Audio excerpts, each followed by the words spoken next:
I deal with muscular dystrophy since I was 6 years old. It's one of those conditions that just gets worse over time, and now at 33, I'm wheelchair bound. But honestly, I made my peace with it years ago. I decided to focus on the good things in my life instead of dwelling on what I can't control. The best thing in my life has always been my family, especially my younger sister. When I was first diagnosed, my mom sat her down and explained everything in kid terms. She asked my sister to look out for me, even though she was the younger one. Ever since then, she's been incredibly protective of me. We have this amazing bond that I wouldn't trade for anything. About 7 months ago, my sister came over to invite me to dinner at this fancy restaurant. Her husband was taking her and their little boy out, and she wanted me to come along. I told her that they should go as a family and have a nice time together, but she insisted that we really wanted me there, and that her husband and son would love it if I came. I said yes. A few days later, they picked me up and we drove to the restaurant. The place was really nice, clean, well organized, gave off this warm feeling. I was enjoying myself until I noticed this loud, obnoxious voice coming from the table behind us. This woman was laughing way too loud, talking even louder, and using terrible language even though there were kids around. I didn't want to point it out to my family because I hoped they hadn't noticed. We ordered our food and waited about 30 minutes for it to arrive. When we started eating, we heard this loud thud behind us, followed by the most ear-piercing shriek from that same awful voice. I struggled to turn around in my wheelchair to see what happened. The woman was sitting on the floor, clutching her leg and screaming nonstop. She'd been heading to the bathroom and slammed her leg into one of the tables. I'll be honest, I didn't feel terrible about it. She'd been ruining everyone's evening with her behavior. But I also didn't think she deserved to get hurt just for being loud and rude. That feeling changed real quick. Her friends and some restaurant staff tried to help her up, but she claimed her leg was too injured to stand on. She said she couldn't even get up to sit in a chair. People started talking about calling an ambulance since she was making it sound so serious. Then she lifted her head, looked around the restaurant, and her eyes locked on me. It felt like a predator spotting prey. A chill went down my spine. Karen shouted at me to get her the chair I was sitting in. She pointed out that it had wheels and said she could move around with it for now. I asked what she was talking about. She was actually demanding my wheelchair from me. I wasn't sure until she repeated herself, this time adding some nasty comments about my disability. Before I could even respond, my sister jumped up and started yelling at Karen. She asked what the hell Karen had just said to me and called her insane. My sister made it clear that I wasn't giving Karen my wheelchair. She said she didn't care if Karen's leg was bruised, broken, or needed to be cut off. My sister told her she wasn't getting anything from us, especially not with that entitled attitude. When Karen fully processed what my sister said, she completely lost it. She instantly got up on both feet, including the supposedly injured one, and walked toward us. At first, she tried to grab my sister's hair, but my sister was sitting too far away. Then she realized I was right there, practically defenseless. She grabbed me by my shirt collar and yanked me out of my wheelchair with all her strength. I hit the floor hard, completely shocked. Before anyone could stop her, she started dragging my wheelchair toward her table while screaming like a maniac at me, my sister, and calling my brother-in-law good for nothing. Remember how I said my sister was raised to be protective of me? In high school, she took self-defense classes specifically to defend me from bullies. Those classes definitely paid off. In less than a second, she was standing right in front of Karen. The woman took a wild swing at my sister, but she dodged it somehow, pulled out her stun gun, and completely fried that horrible woman. That's when everyone's brains caught up to what was happening. People started separating us until the police and paramedics arrived. The whole fight part only lasted maybe 10 to 15 seconds, but it felt like forever. When the cops showed up, they tried to detain my sister first. But my brother-in-law is a lawyer, and he managed to calm them down and get them to check the security footage before doing anything they'd regret. By then my sister, her husband, and a waiter had helped me back into my wheelchair and moved me to a corner of the restaurant while everything got sorted out. After the police reviewed the footage, asking if we wanted to press charges seemed like a stupid question. Of course we did. Karen was taken away in an ambulance while the cops finished up with us. They said they'd contact us in the next few days for more investigation. I hugged my sister when they left, trying to calm her down. She was struggling to keep it together when the adrenaline wore off. Karen was charged and found guilty. She got 5 years in prison. We decided not to pursue a civil lawsuit because we just wanted to put the whole experience behind us.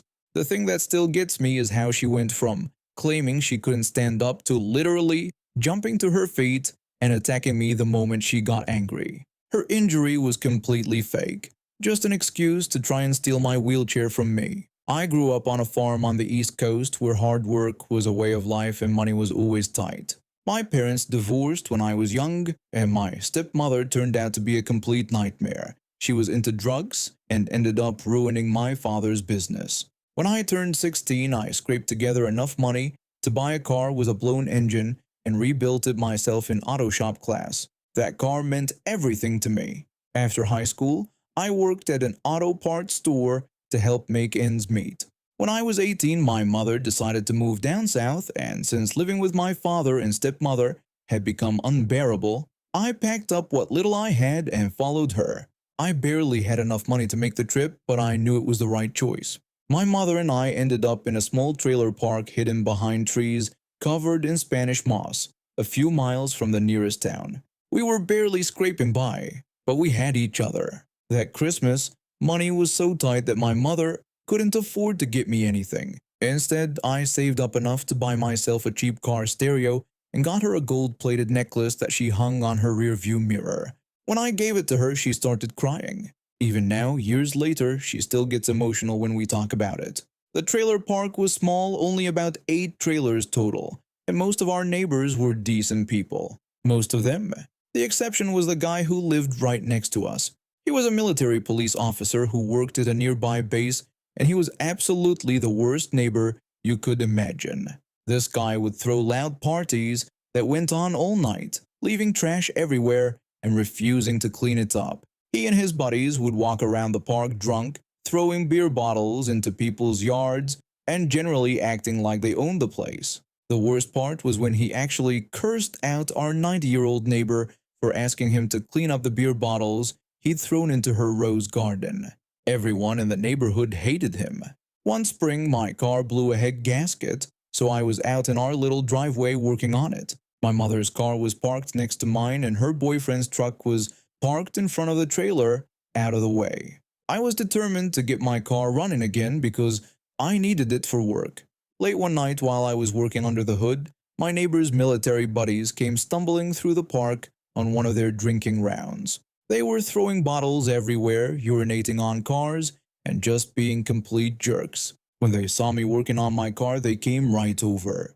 The 3 of them started making fun of me, calling me a loser for working on what they called a piece of junk car. They mocked me for being poor and not being able to afford a real car. They also made fun of me for still living with my mother at 19, calling it pathetic. I tried to ignore them and keep working since I'm not a confrontational person and just wanted to get my car fixed. I asked them to let me work on my car because I needed to get it running. One of them responded by saying I could talk and asked what was wrong, calling me a poor boy who couldn't handle a little teasing. They kept making fun of me for being poor, for living with my mother, for driving an old car, everything they could think of. When they realized they weren't getting a reaction out of me, they eventually wandered off to continue their party at my neighbor's trailer. I packed up my tools and parts and took everything inside. I made sure all our doors were locked and went to bed, but I had a bad feeling about leaving our cars outside. The next morning I woke up to find all 3 of our cars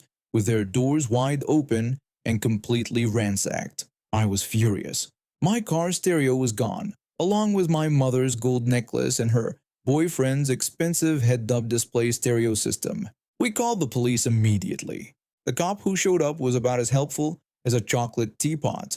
He looked around for maybe 5 minutes and then told us this really wasn't worth the department's time. He said these kinds of things happen in trailer parks. When I told him we knew who did it and that it was our neighbor and his friends, he asked if we had proof or video evidence or witnesses. When I said no, he told us there was nothing they could do and suggested we keep our cars locked next time. Something inside me snapped when he said that. Here we were, barely getting by, and someone had stolen the few nice things we had, including the necklace that meant so much to my mother. And the police didn't care at all. I told them I understood and that we would be sure to keep watch next time. After the cop left, I went inside and started thinking. No one was going to make my mother cry and get away with it. If the police weren't going to help us, I'd have to handle this myself. I walked over to my neighbor's trailer and pounded on the door.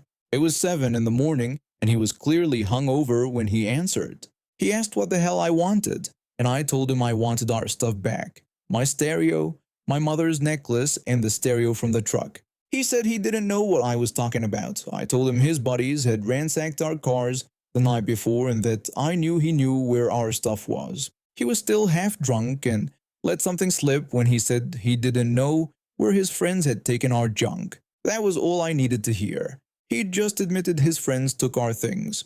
I told him he had 24 hours to get our stuff back or there was going to be a problem. He laughed in my face and asked what I was going to do about it. Then he slammed the door. That's when I knew it was on. That night, a massive storm rolled through the area. Heavy rain, thunder, the whole 9 yards. Perfect cover for what I had planned. At 1 in the morning, I put on some old clothes and thermal underwear, grabbed my tools, and headed out to his car. He had a nice new Nissan that looked way too pristine for someone who'd been messing with my family. I crawled under that car and went to work. Growing up with my father, who was a mechanic for many years, I'd learned a lot about cars, including how to disable them completely. I unbolted every nut I could reach, cut every wire I could find, punched holes in the gas tank, sliced the tires from the inside sidewalls where it wouldn't be obvious, and removed the oil pan entirely. I went absolutely crazy on that car. Thanks to the storm, he never heard a thing.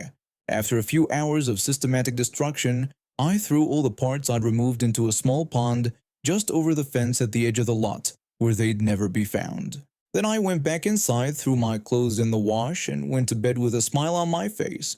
The next morning I woke up to the beautiful sound of him screaming and punching his car. That car was never going to run again, and he knew it. He was so angry that he started breaking the windows and denting the body panels with his fists. Someone called the police and they came out to investigate. They asked around the neighborhood about what had happened. The cop asked my neighbor if he thought someone had vandalized his car, and my neighbor said he knew someone did because it was thousands of dollars in damage. The cop said that everyone they'd talked to said he had anger management issues and asked if it was possible he did this himself during a fit of rage. The old lady neighbor told the officer that he was always yelling and breaking things and that just last week he had thrown beer bottles at her roses. Another neighbor agreed, saying he had a real temper problem and that it wouldn't surprise them if he took it out on his own car. The lazy cops, who couldn't be bothered to investigate our break-in the day before, decided this was just him having anger issues and left without doing anything. But fate wasn't done with this guy yet. Since his car was totaled and had to be towed away, his wife started coming around more often. Except something seemed off. There was no kid with her like usual, and her voice sounded different from the window. I got suspicious and set up a webcam in my window that had a perfect view of his front door. After about a month of recording, I had compiled footage of multiple different women coming and going from his trailer. He was cheating on his wife with at least 3 different women that I could identify. One evening, I saw his actual wife drop by with their son when he wasn't home.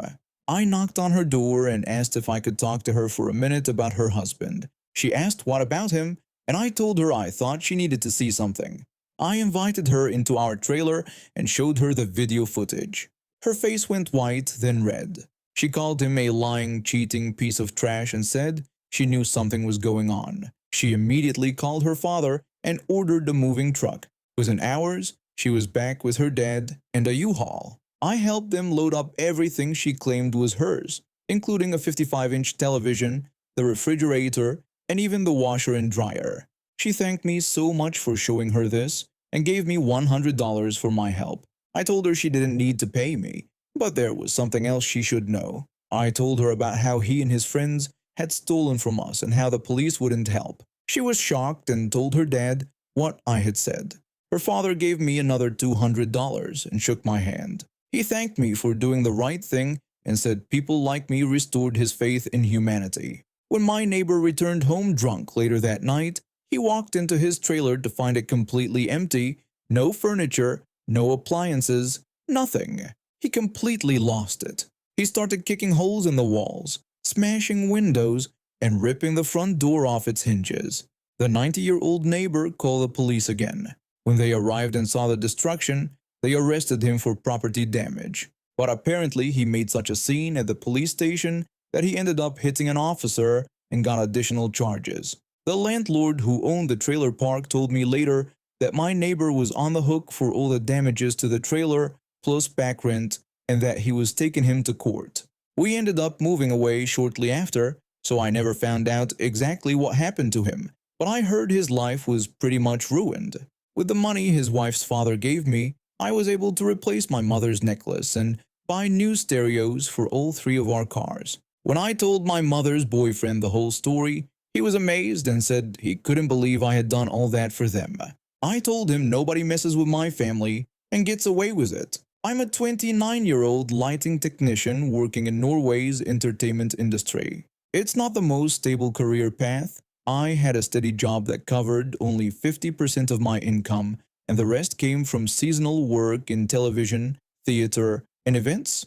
The pay can be unpredictable, but I love what I do. 6 years ago, I met this woman who was 6 years older than me. We became friends and decided to be flatmates.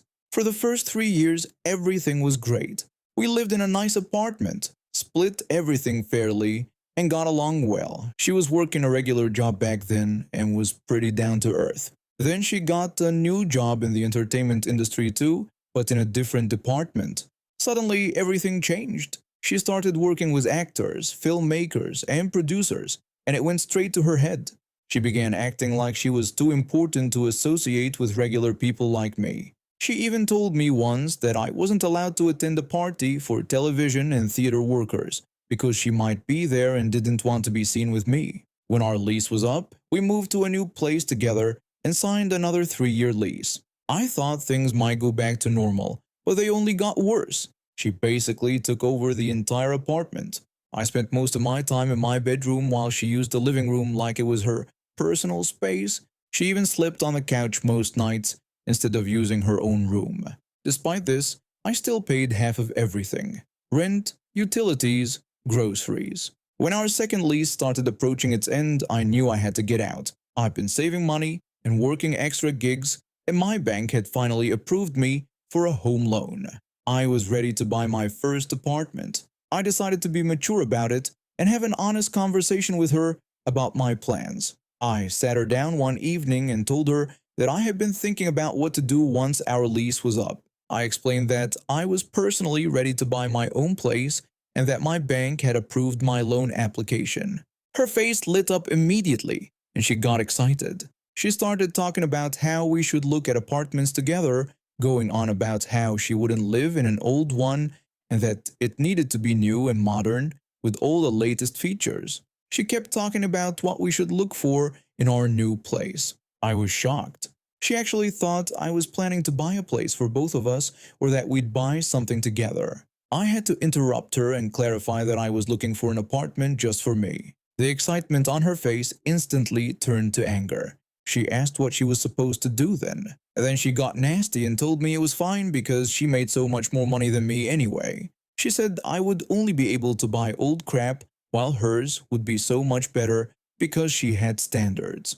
I simply told her that was good for her and got up and walked away. She was fuming because I didn't give her the fight or dramatic reaction she was clearly expecting. A month later, I had successfully bought my first apartment. It's small and was built in the 1950s, but it's mine. Every payment I make goes toward building my own future instead of just paying someone else's mortgage. The feeling of having my own space was incredible. She saw some pictures of my new place that I posted online.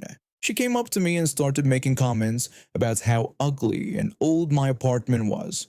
She told me she was going to live so much better than me when she found her new apartment. I told her that was her choice, but I had heard she was planning to spend $1,500 a month to rent some high-fashion apartment. I pointed out that this was literally throwing money out the window, especially since she kept saying she wanted to buy her own place as soon as possible. I continued explaining that my apartment might be small and old, but my total monthly cost was $1,000 with everything included. Most of that money goes into my own property, which will only increase in value. I told her it had already gone up by $50,000 in just 1.5 years. I explained that this was my starter home and that once I was ready, I could sell it and buy something bigger. I said it was the smartest way to save money, in my opinion. Her face went through about 5 different emotions in 2 seconds. First shock, then confusion, then anger. She insisted that she was still going to live better than me. I looked at her with the most neutral expression I could manage and told her that was good for her. Then I walked away while she stood there looking like her head was about to explode. That was over a year ago. She's still renting that expensive apartment and occasionally sends me messages about how amazing her life is. I don't bother replying anymore. Meanwhile, my little apartment has continued to increase in value, and I've been able to save even more money for my next property purchase.